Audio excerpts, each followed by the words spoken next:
দর্শক, জুলাই বিপ্লবে শুটিং ফেডারেশনের অস্ত্র ব্যবহারের বিষয়টি নিয়ে ফেডারেশনের সাথে আলোচনায় বসবে ক্রীড়া পরিষদ। দেশের সাবেক ক্রীড়াবিদদের যারা অসচ্ছল ও অসহায় তাদের বিশেষ অনুদান দিল জাতীয় ক্রীড়া পরিষদের সংগঠন বাংলাদেশ ক্রীড়াসেবী কল্যাণ প্রতিষ্ঠান।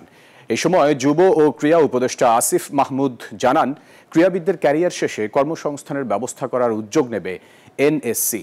জানান, জুলাই বিপ্লবে শুটিং ফেডারেশনের অস্ত্র ব্যবহারের বিষয়টি নিয়ে ফেডারেশনের সাথে আলোচনায় বসবে ক্রীড়া পরিষদ।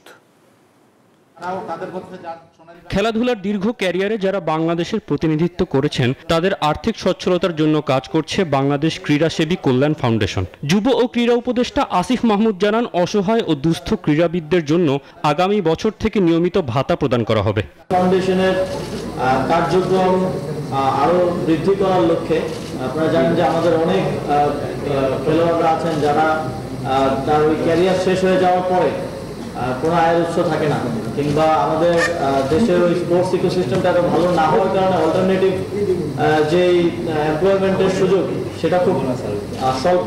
আমরা সেই বিষয়গুলোকে অ্যাড্রেস করছি এবং আমরা কাজ করছি। অনলাইন ব্যাংকিং এর মাধ্যমে এবছর বিভিন্ন জেলার 1652 জনকে ভাতা প্রদান করেছে ফাউন্ডেশনটি।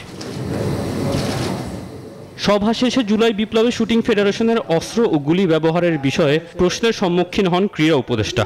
এই কনসার্নটা আমাদের দিক থেকে না, এটা স্বরাষ্ট্র মন্ত্রণালয় থেকে আমাদেরকে জানানো হয়েছে যে বিভিন্ন জায়গায় শুটিং ফেডারেশনের যে অ্যামিউনেশন এবং শুটিং ফেডারেশনের অ্যামিউনেশন রাখার যে জায়গা সেখানে হামলা করে সেখান থেকে অস্ত্র লুটপাট করে নিয়ে গিয়ে জুলাই গণঅভ্যুত্থানে ছাত্র জনতার উপরে ব্যবহার করা হয়েছে। আমাদের স্বরাষ্ট্র মন্ত্রণালয় এবং আইন মন্ত্রণালয়ের সাথে কথা বলছি অনলাইন ব্যাটিংকে কিভাবে সম্পূর্ণভাবে জুয়া খেললে যেরকম শাস্তি হয় সেটার সাথে অন্তর্ভুক্ত করা যায়, এই সংশ্লিষ্ট আইন পরিবর্তনের লক্ষ্যে কাজ চলছে।